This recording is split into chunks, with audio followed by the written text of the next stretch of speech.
Friends, ಎಲ್ಲರಿಗೂ ನಮಸ್ಕಾರ. ಸಿರಾಕ್ KN car garage. ನೋಡಿ, ಇದು ವೀಡಿಯೋ ಮಾಡೋದು ಉದ್ದೇಶ ಏನು ಅಂದರೆ, ನಾನು ಭಾಳ ದಿವಸ ಆಯಿತು ವೀಡಿಯೋ ಹಾಕಿ, ಫುಲ್ ಬ್ಯುಸಿ ಇದ್ದೆ, ಅದಕ್ಕೋಸ್ಕರ ಹಾಕೋಕ್ಕೆ ಆಗಿಲ್ಲ. ನೋಡಿ, ಈ ವಿಡಿಯೋವನ್ನು ಹಾಕ್ತಾಯಿದ್ದೀನಿ. ನೋಡಿ, ವಿಡಿಯೋ ಹಾಕಿಲ್ವಲ್ಲ, ಅವಾಗಿಂದ ಸೇರಿ ಇಷ್ಟು ಗಾಡಿಗಳು ಪ್ರಾಬ್ಲಮ್ ಆಗಿದೆ. ಏನಕ್ಕೋಸ್ಕರ ಪ್ರಾಬ್ಲಮ್ ಆಗಿದೆ ನೋಡಿ. ನಿಮ್ಮ ಹತ್ರ ಒಂದು ವೆಹಿಕಲ್ ಐತಾ, ನಿಮ್ಮದು ಒಂದು 50,000ಇಂದ 1,00,000 ನಿಮ್ಮದು ಲಾಸ್ ಆಗಬಾರ್ದು ಅಂದರೆ ಇದು ಫುಲ್ ವಿಡಿಯೋ ನೋಡಿ. ಆಮೇಲೆ ಇದು ಮಾತು ಕೇಳಿ, ನಿಮಗೇ ಅರ್ಥ ಆಗುತ್ತೆ ಇದು ನಿಜಾನ ಸುಳ್ಳ ಅಂತ. ನೋಡಿ, ನಿಮ್ಮ ಹತ್ರ ಒಂದು ವೆಹಿಕಲ್ ಇದೆ, ನೀವು ಮಾಮೂಲಿ ಆಯಿಲ್ ಸರ್ವಿಸೂ ಮಾಡ್ತಾಯಿದ್ದೀರಾ, ಎಲ್ಲ ಆಲ್ಮೋಸ್ಟ್ ಕೆಲಸ ಮಾಡಿಸ್ತಾಯಿದ್ದೀರಾ. ಮಾಡಿಸಿದ್ರೂ ನಿಮ್ಮದು ಇಂಜಿನ್ ಸೀಸ್ ಆಗಿಬಿಡ್ತೈತೆ. ಏನಕ್ಕೋಸ್ಕರ ಸೀಸ್ ಆಗುತ್ತೆ? ಏನಾನ ಒಂದು ಪ್ರಾಬ್ಲಮ್ ಇರುತ್ತಲ್ಲ ಅದರಲ್ಲಿ. ಏನು ಪ್ರಾಬ್ಲಮ್ ಅಂದರೆ, ಇದು ನಾನು ಹೇಳ್ತೀನಿ ನೋಡಿ.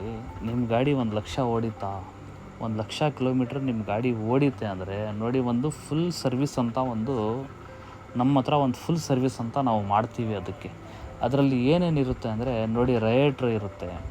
ಅದು ರೇಡಿಯೇಟ್ರು 1,00,000 ಓಡಿಸಿದ್ದೀರಾ ನೀವು, ಅದೆಲ್ಲ ಬ್ಲಾಕ್ ಆಗಿರುತ್ತೆ, ವೀಕ್ನೆಸ್ ಆಗಿರುತ್ತೆ ಅದು. ಆಮೇಲೆ ಹೌಸ್ ಪೈಪ್ ಬರುತ್ತೆ, ಕೂಲೆಂಟ್ ಹೌಸ್ ಪೈಪ್ ಬರುತ್ತೆ, ಅದು ವೀಕ್ ಆಗಿರುತ್ತೆ. ಆಮೇಲೆ ಥರ್ಮೋಸ್ಟಾರ್ ವಾಲ್ ಬರುತ್ತೆ, ಅದು ವೀಕ್ ಆಗಿರುತ್ತೆ. ಆಮೇಲೆ ವಾಟ್ರ್ ಬಾಡಿ ಬರುತ್ತೆ, ಅದು ವೀಕ್ ಆಗಿರುತ್ತೆ. ನೋಡಿ, ಇಷ್ಟೆಲ್ಲ ನಿಮ್ಮ ಇಂಜಿನ್ ಒಳಗಡೆ ಐತಲ್ಲ, ಅಕ್ಕಪಕ್ಕ ಐಟಮ್ಗಳು ಐತಲ್ಲ, ಬ್ಲಾಕ್ ಆಗಿರುತ್ತೆ, ಇದು ವೀಕ್ ಆಗಿರುತ್ತೆ. ನೋಡಿ, ಈ ಬಿಸಿಲು ಕಾಲ ಶುರು ಆಯಿತು, ಆಲ್ಮೋಸ್ಟು ಶುರು ಆಗಿ 1.5 ತಿಂಗಳು 2 ತಿಂಗಳು ಶುರು ಆಯಿತು. ನೋಡಿ, ಇಷ್ಟೆಲ್ಲ ಗಾಡಿಗಳು ಪ್ರಾಬ್ಲಮ್ ಬಂದಿದೆ ಅಂದರೆ, ಇದು ಎಲ್ಲ ನಿಮಗೆ ತೋರಿಸ್ತಾ ಇದ್ದೀನಲ್ಲ, ಇಷ್ಟು ಗಾಡಿಗಳು ಪ್ರಾಬ್ಲಮ್ ಬಂದಿದೆ. ಈ ಪರಿಸ್ಥಿತಿ ನಿಮ್ಮ ಗಾಡಿಯಾಗೆ ಬರಬಾರ್ದು ಅಂದರೆ ಇದು ಫುಲ್ ವಿಡಿಯೋ ನೋಡಿ. ಆಮೇಲೆ ಈ ಮಾತು ಕೇಳಿ ನೀವು. ನೋಡಿ, 1,00,000 ಓಡಿಸಿದ ಮೇಲೆ ನೀವು ಗಾಡಿ ನಿಮ್ಮ ಮೆಕ್ಯಾನಿಕ್ ಹತ್ರ ಹೋಗಿ, ನೋಡಪ್ಪ ಈ ಥರ ಬಿಸಿಲು ಕಾಲ ಶುರು ಆಗಿದೆ, ಈ ಗಾಡಿ ತಿರ್ಗಾ ಈ ಬಿಸಿಲಾಗೆ ನಾವು ಓಡಿಸ್ತೀವಿ, ಏನೂ ಪ್ರಾಬ್ಲಮ್ ಆಗಬಾರ್ದು. ಫ್ಯಾಮ್ಲಿ ಜೊತೆಗೆ ಹೋಗ್ತಾ ಇರ್ತೀವಿ, ಎಲ್ಲನ ದೇವಸ್ಥಾನಕ್ಕೆ ಹೋಗ್ತಾಯಿದ್ದೀವಿ, ಎಲ್ಲನ ಟ್ರಿಪ್ ಹೋಗ್ತಾಯಿದ್ದೀವಿ. ಈ ಥರ ಏನೋ ಒಂದು ಹೌಸ್ ಪೈಪ್ ಡ್ಯಾಮೇಜ್ ಇದ್ದರೆ ಏನಾಗುತ್ತೆ ಅಂದರೆ ಇಂಜಿನ್ ಸೀಸ್ ಆಗುತ್ತೆ. ಅದು ಹೌಸ್ ಪೈಪ್ ಬೆಲೆ ಎಷ್ಟಿರುತ್ತೆ ಗೊತ್ತಾ? 100ರಿಂದ 200 ರೂಪಾಯಿ, ಇಲ್ಲ 1,000 ರೂಪಾಯಿನೇ ಅಂದ್ಕೊಳ್ಳಿ. ಅಷ್ಟು ನೀವು ಹಾಕ್ಕೊಂಡ್ರೆ, 1,000 ರೂಪಾಯ್ದು ನೀವು ಐಟಮ್ ನಿಮ್ಮ ಗಾಡಿಯಾಗಿ ಹಾಕ್ಕೊಂಡ್ರೆ, ನಿಮ್ಮದು 1,00,000 ದುಡ್ಡು ನಿಮ್ಮದು ಲಾಸ್ ಆಗೋಲ್ಲ, ಬರೋ ಒಂದು ಹೌಸ್ ಪೈಪ್ಗೋಸ್ಕರ. ನೋಡಿ, ಆಲ್ಮೋಸ್ಟ್ ನಾನು ಒಂದು 10ರಿಂದ 15 ಇಂಜಿನ್ ಮಾಡಿದ್ದೀನಿ. ಬರೀ ಏನು ಕಂಪ್ಲೇಂಟ್ ಗೊತ್ತಾ?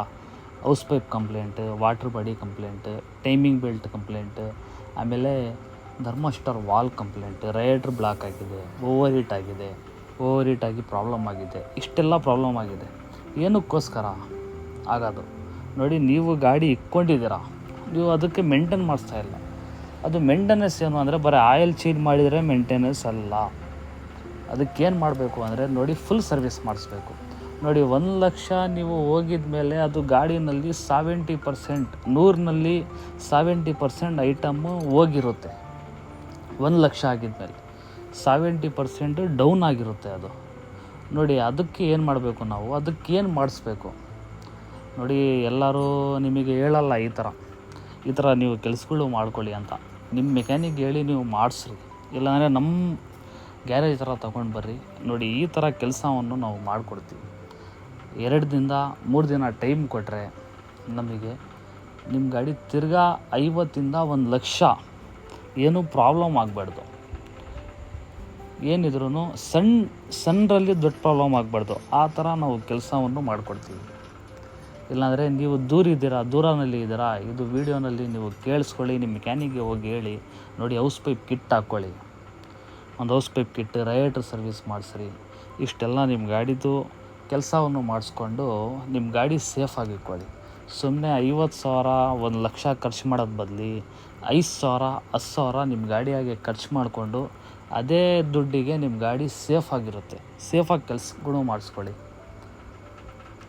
ನಾನು ಹೇಳೋದಿಷ್ಟೇ, ನಿಮ್ಮ ಗಾಡಿ ಜಾಸ್ತಿ ಕಿಲೋಮೀಟ್ರ್ ಓಡಿಸಿದ್ದೀರಾ, ಬರೀ ಆಯಿಲ್ ಚೇಂಜ್ ಮಾಡಿದರೆ ಏನೂ ಪ್ರಯೋಜನ ಇಲ್ಲ. ಅದು ನೋಡಿ, ಈ ಪರಿಸ್ಥಿತಿ ನಿಮ್ಮ ಗಾಡಿಯಾಗಿ ಬರಬಾರ್ದು ಅಂದರೆ ಕ್ಲೀನಾಗಿ ಮೇಂಟೆನೆನ್ಸ್ ಮಾಡಿ ನಿಮ್ಮ ಗಾಡಿ ಸೇಫಾಗಿ ಇಟ್ಕೊಳ್ಳಿ. ನೆಕ್ಸ್ಟ್ ವೀಡಿಯೋ ಬರೋವರೆಗೂ ಲೈಕ್ ಮಾಡಿ, ಫಾಲೋ ಮಾಡಿ, ಶೇರ್ ಮಾಡಿ.